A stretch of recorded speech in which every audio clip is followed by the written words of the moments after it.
اعوذ باللہ من الشیطان الرجیم، بسم اللہ الرحمن الرحیم۔ بعض حضرات نے یہ سوال کیا ہے کہ باری تعالیٰ نے جب کن کہا تو کس زبان میں کہا جبکہ عربی نہیں بنی تھی؟ تو اس کا ایک جواب تو ہم دے چکے ہیں، مگر اب ایک دوسرا جواب بھی دیتے ہیں کہ جمہور اہل سنہ کے نزدیک باری تعالیٰ کی صفات ذاتیہ یعنی کہ ایسنشیل ایٹریبیوٹس 7 یا 8 ہیں۔ ان میں سے ایک صفت الکلام النفسی یعنی ایسوٹورک اسپیچ ہے۔ الکلام اللفظی اس میں داخل نہیں ہے۔ الکلام یعنی ایگزوٹورک اسپیچ جو ہے وہ اس میں داخل نہیں ہے۔ الکلام النفسی ایک معنی یعنی میننگ ہے یا منشا ہے۔ یہ کلام فی نفسہ ہی نہ خبر ہے اور نہ انشاء ہے، یعنی کہ خبر کسی واقعے کی اسٹیٹمنٹ، اور انشاء جو ایسی جملہ جو کہ خبر نہ ہو، مثلا گو ڈاؤن موسیس، ایک میں نے انگلش میں مثال دے دی، یعنی کہ امپریٹیو سینٹینس اور انٹروگیٹو سینٹینسز جو ہیں یہ خبر نہیں ہوتے، اور ایسرٹیو اینڈ خواہ پازیٹیو ہوں اور نیگیٹو سینٹینسز یہ خبر ہوتے ہیں۔ تو یہ ہم نے آپ کو موڈز بتا دیے اور اس کے معنی بھی بتا دیے۔ تو الکلام النفسی جو ہے ایک میننگ یا آئیڈیا یا آئیڈیل میننگ ہے۔ الکلام النفسی کے الفاظ و معنی، الکلام النفسی جو ہے الفاظ و معنی کا مبدا، سورس یا منشا یعنی اوریجینیٹر ہے۔ یہ کلام فی نفسہ ہی نہ خبر ہے نہ انشاء ہے، یعنی لا خبر ولا انشاء۔ اگر خبریہ سے یہ متعلق یعنی کنیکٹ ہو جائے تو اس کو خبر کہا جاتا ہے، اور اگر یہ انشائیہ سے متعلق ہو جائے تو اس کو انشاء کہا جاتا ہے۔ ٹھیک ہے، اس کا خبر ہونا یا انشاء ہونا با اعتبارات اور تعلقات سے ہے، یعنی کسی اعتبار کے اعتبار سے، اب کہیں گے اعتبار کا اعتبار یہ جملے کے اعتبار سے، تو اعتبار کے اعتبار سے یا تعلق کے اعتبار سے اس کو کبھی انشاء کہتے ہیں اور کبھی خبر کہتے ہیں۔ ٹھیک ہے، تو فی نفس ہی یہ نہ خبر ہے نہ انشاء ہے۔ ٹھیک ہے، صفات اور انشائیہ اور خبریہ کیا ہیں؟ یہ صفات الصفہ ہیں، یعنی اس صفت کی صفت ہیں، ایٹریبیوٹس آف دس ایٹریبیوٹ ہیں جو حادث ہیں۔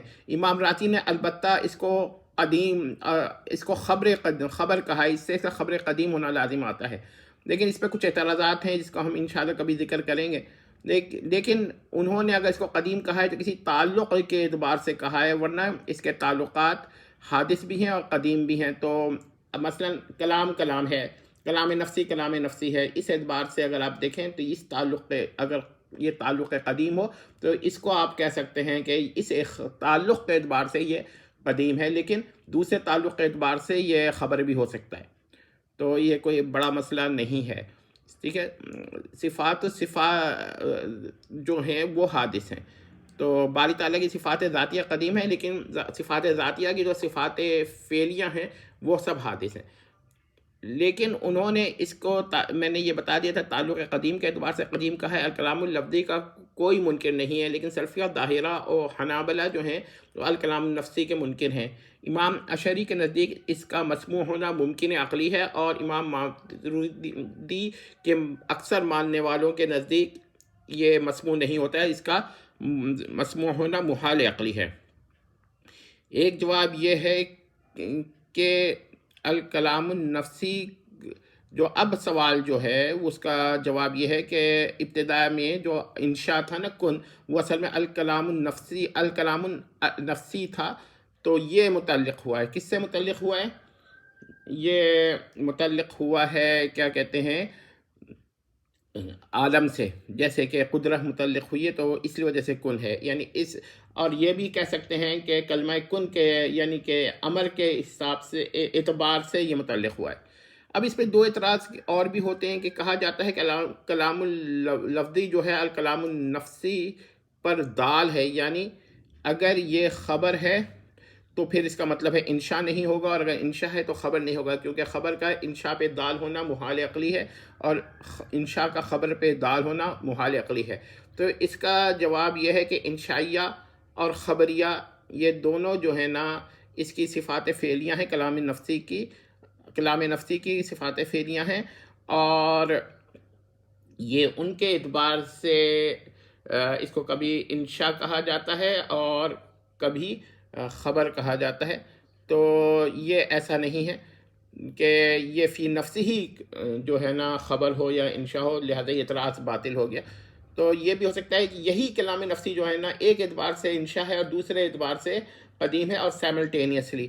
تو مطلب یہ کہ آپ یہ سمجھ لیں کہ تعدد تعلقات کے اعتبار سے اس کو انشاء اور خبر کہتے ہیں.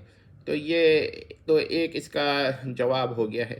دوسرا ایک جواب، ایک اعتراض یہ بھی ہے کہ یہ بتائیں کہ کلام کی تو دو ہی قسمیں ہیں، ایک کلام انشائی اور انشائی اور ایک کلام خبری. تو اب آپ یہ بتائیے کہ جو چیز خبر ہونا انشاء اسی طرح سے کلام ہی نہیں ہے، تو لہذا یہ کلام ہی نہیں ہے. تو اس کا یہ جواب ہے کہ دیکھیے یہ جو الکلام النفسی ہے، یہ اس کی تقسیمات خبر انشاء میں نہیں ہے، بلکہ یہ الکلام اللفظی کی تقسیمات میں ہے.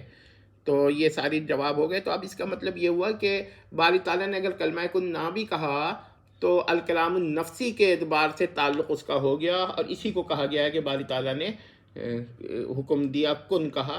تو یہ دوسرا جواب ہو گیا کہ الکلام النفسی ہے.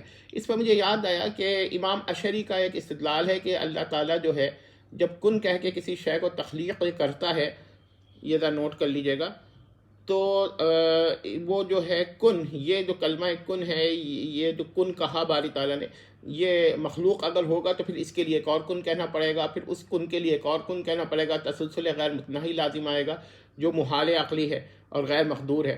تو پھر اب اس کا کیا کہا جائے؟ تو پھر اس کا مطلب یہ کہ یہ کن جو ہے نا اصل میں الکلام النفسی ہے. یہ کیا کہتے ہیں، اس طرح کا کن نہیں ہے جس طرح کا آپ عربی میں سمجھ رہے ہیں. ہاں اگر کوئی کلام لفظی اس پر دال ہو، یعنی کہ عربی کا کلمہ کن باری تعالیٰ نے تخلیق کیا ہو جو اس پر دال ہو، تو پھر یہ اس کو کہا جائے گا کہ باری تعالیٰ نے ایک ایسا لفظ بولا جو الکلام النفسی پر دال تھا. تو یہ ایک علمی بحث ہے اور یہ ہر ایک کو سمجھ میں بھی نہیں آتی ہے، کیونکہ ایسے ان سینس عام طور پہ اتنی علم مباحث کو نقل نہیں کرتا. لیکن کیونکہ ہمیں جواب دینا ہے اور یہ ایتھیسٹ حضرات کو اور اپوسٹیٹ حضرات کو بیان کرنا ہے کہ آپ جو اعتراضات کر رہے ہیں نا، یہ اعتراضات ہو چکے ہیں یا اہل سنہ کے اکابر علماء ان کو اسپیکولیٹ کر چکے ہیں کہ اعتراضات ہو سکتے ہیں، تو انہوں نے اس کے جوابات دیے ہوئے ہیں.